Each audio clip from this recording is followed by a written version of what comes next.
Assalamualaikum warahmatullahi wabarakatuh. Perkenalkan, nama saya Sifan Sifa, saya dari kelas 10 MIPA. Saya akan bercerita tentang kesabaran Rasulullah.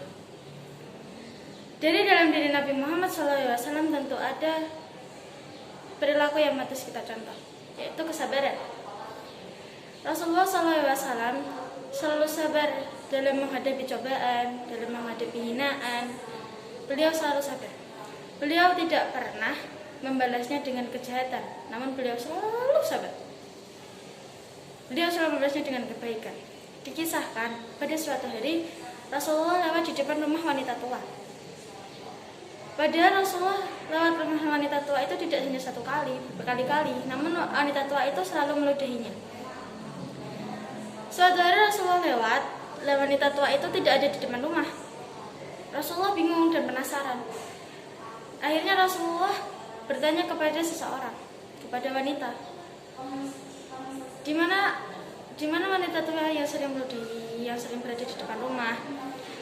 Akhirnya beliau mendapatkan jawaban, ternyata wanita tua itu sakit. Rasulullah tidak bahagia, Rasulullah tidak senang. Rasulullah akhirnya berinisiatif untuk menjenguk wanita tua tersebut. Akhirnya Rasulullah pun menjenguk, dan wanita tua itu tidak menyangka orang yang selama ini dia ludahi, dia caci maki, ternyata itu adalah punya hati yang mulia. Akhirnya wanita tua itu menangis. Akhirnya wanita tua itu menangis, dan dia berkata, "Duh, betapa luhurnya budi manusia ini.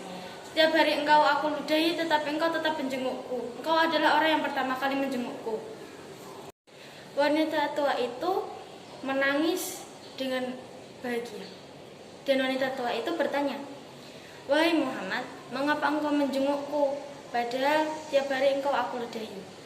Rasulullah menjawab, "Engkau meludahiku karena engkau belum tahu siapa aku, belum tahu tentangku.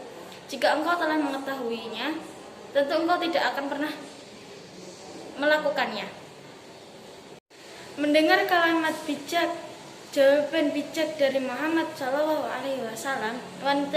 wanita tua itu pun berkata dengan penuh kesadaran. Wanita tua itu pun menangis, dadanya terasa sesak, tenggorokannya terasa tersekat. Wanita tua itu dengan penuh kesadaran berkata, "Wahai Muhammad, mulai saat ini aku akan mengikuti agamamu." Akhirnya wanita tua itu mengikrarkan dua kalimat syahadat.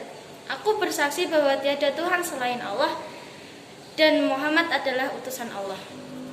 Demikian kisah keteladanan Nabi Muhammad SAW. Dalam syair dikatakan, pahit memang pahit, pahit seperti namanya. Namun kepahitan itu akan ada manisnya, manisnya lebih manis dari madu. Dengan demikian, jika kesabaran ini dijadikan sebagai landasan bangsa dan negara, tidak menutup kemungkinan keharmonisan antara masyarakat dengan pemimpin, dan antar pemimpin itu akan menjadi kesuksesan. Sekian dari saya. Jika ada salah-salah kata saya, mohon maaf. Wabillahi taufiq wal hidayah. Wassalamualaikum warahmatullahi wabarakatuh.